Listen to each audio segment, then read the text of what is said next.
Welcome, everyone, to Trail Tales. This is your host, Tom Funk, and thanks for joining us today.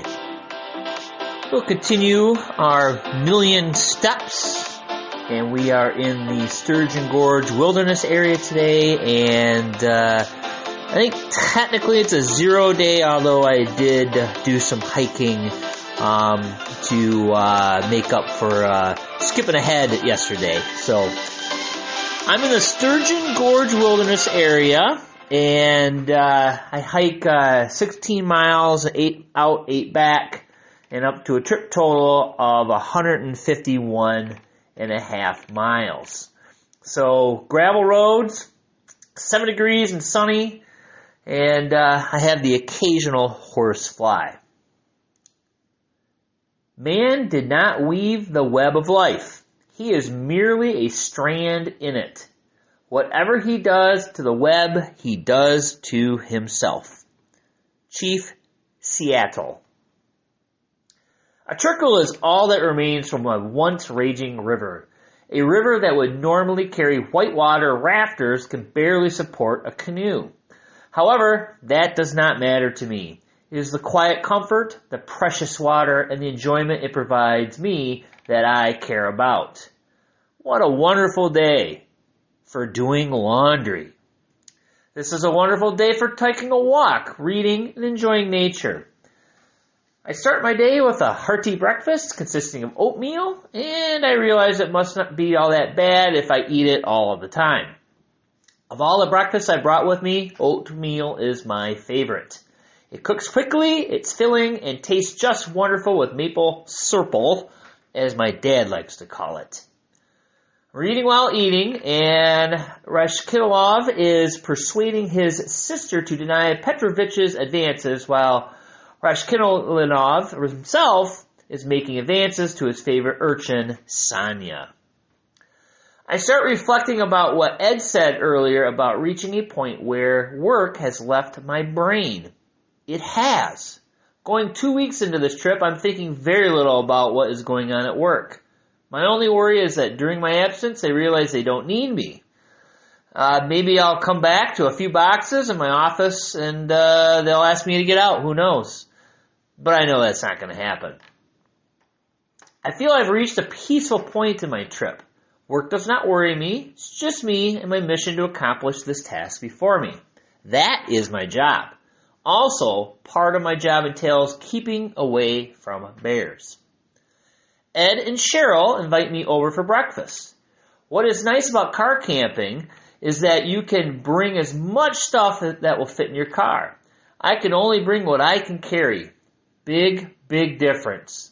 Anyway, they're preparing potatoes, eggs, and vegetables in a skillet. Having more than enough, they invite me over and to share their food. I really admire what you're doing, Cheryl says, stirring breakfast. Thanks, I appreciate that.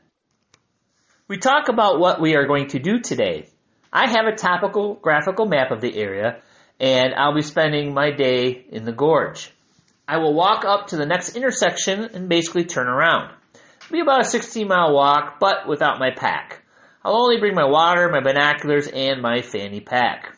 I'll bring some gorp to eat at lunch, and I'll probably be away from my site for 5 to 6 hours. The road leading north is hilly. It winds and snakes through the forest, which is everything from poplar to white pine. I see just about every kind of tree: jack pine, red pine, white pine, sugar maple, red maple, balsam fir, cedar, tamarack, white spruce, black spruce, white birch, etc. A botanist's dream, especially ones that like to identify trees. The road ascends hundreds of feet into the sky, resulting in sore legs from all the climbing. The stillness of the forest leads my way. The silence is golden, but it also means I forgot my noisemaker. To ward off bears, I'll just use my whistle. If I walked this yesterday, it would have been all downhill. Much easier, though, going uphill if you don't have to lug a 45 pack with you. 45-pound pack, that is. The forest is slowly dipping away from my view on the left. The gorge is slowly revealing itself to my slow, lumbering body. The view becomes spectacular. Unfortunately, I am out of film. I think my last photo was of some logging that was going on. I'll have to put these pictures in memory. Click. Finally, reaching the top of the gorge, I look to my left, and I can see it. Sturgeon Gorge. Again, I cannot describe the view since my mouth is devoid of words to describe such a sight. I've never been to the Grand Canyon, but if this is the best Michigan has to offer, I like it. I don't care that quite possibly 1,000 Sturgeon Gorges could fit in one Grand Canyon. This is a pretty cool spot.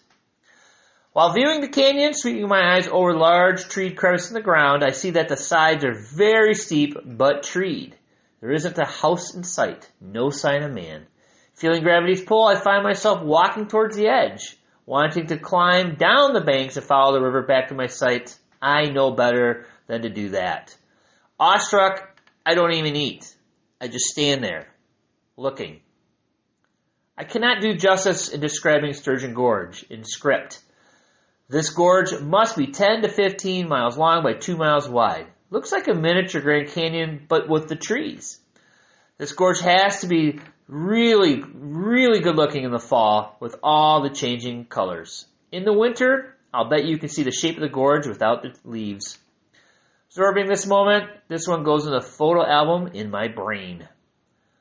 While walking back to my site, I think to myself happy thoughts. Known for its hardwood trees, the Ottawa National Forest is nearly 1 million acres in size. I thought there would be more pines up here, but the majority is maple. The Sturgeon River Gorge Wilderness comprises slightly more than 14,000 acres. There are two other wilderness areas in the Ottawa. Sylvania, which I've backpacked with my brother in 1993, and that is 18,000 acres in size. And another wilderness is McCormick Wilderness at 16,800 acres. Thus, about 50,000 acres are completely protected from man's intrusions. The rest, well, is up to the Freddies. True protection of the Ottawa accounts for only 5% of the forest. Arriving at my site in late afternoon, I refer to my timekeeping device. Ed and Cheryl are not back yet. I hope they're enjoying themselves. I sit and wait for Michelle, reading, taking it easy, contemplating taking a nap even though it's about 5 in the afternoon.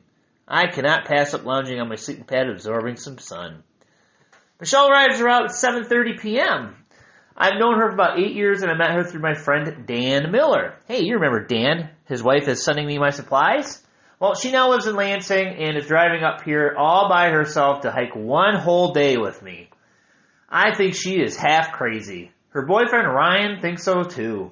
He just doesn't get why people backpack when they can take it easy by getting a motel room. First order of business was to set up her tent. It's a domed Coleman tent that she received as a gift for her 29th birthday. Some friends and I, well, we wanted her to get rid of her old canvas tent, so we bought her this Coleman. Her old tent looked like a spacecraft from Mars. What's on the agenda, she asks. I says, junk food and beer, I say. I haven't had a beer in a couple days. Man, I hate roughing it. So we hop into her vehicle, we drive towards the town of Covington, and we stop short at a gas station at the intersection of M28 and US 141. So what'd you do all day, Misha asks. I took a break from hiking is what I did. I did not tell her I walked up to the gorge. I do not want her to think I took a day off just to wait for her. I want to start at Sturgeon Gorge so she can see some scenery other than the stupid highway. Ah, civilized life. Doritos, hot sauce, and Strohs. After settling at the campsite, she cooked some awesome chicken fajitas. Then we lit a fire, stayed up, and I told her day-by-day account of my trip, especially the bear story and drunken fisherman story. We turned in pretty late to our respective domiciles. Ed and Cheryl had arrived around sundown, but did not come over for a visit. All right. So yeah, one of the challenges of doing a long-distance hike and hiking with others is making yourself available and kind of coordinating, meeting with them. The thing is with Michelle is if I would have waited, if I would have hiked one more day, she would have been hiking the highway, and I just couldn't do that. And she did ask, like, why are we hiking the road? I told her a little bit about bears, but also the trail in the area. When I was hiking up to the gorge, I would try to find where I was supposed to cross the road, and I couldn't find it. So I don't think the trail was in use and I didn't see any signs or anything, so it may not even existed at the time. So it's probably a good thing I stuck to the road till we got into Sidon. All right, thanks for joining me on Trail Tales.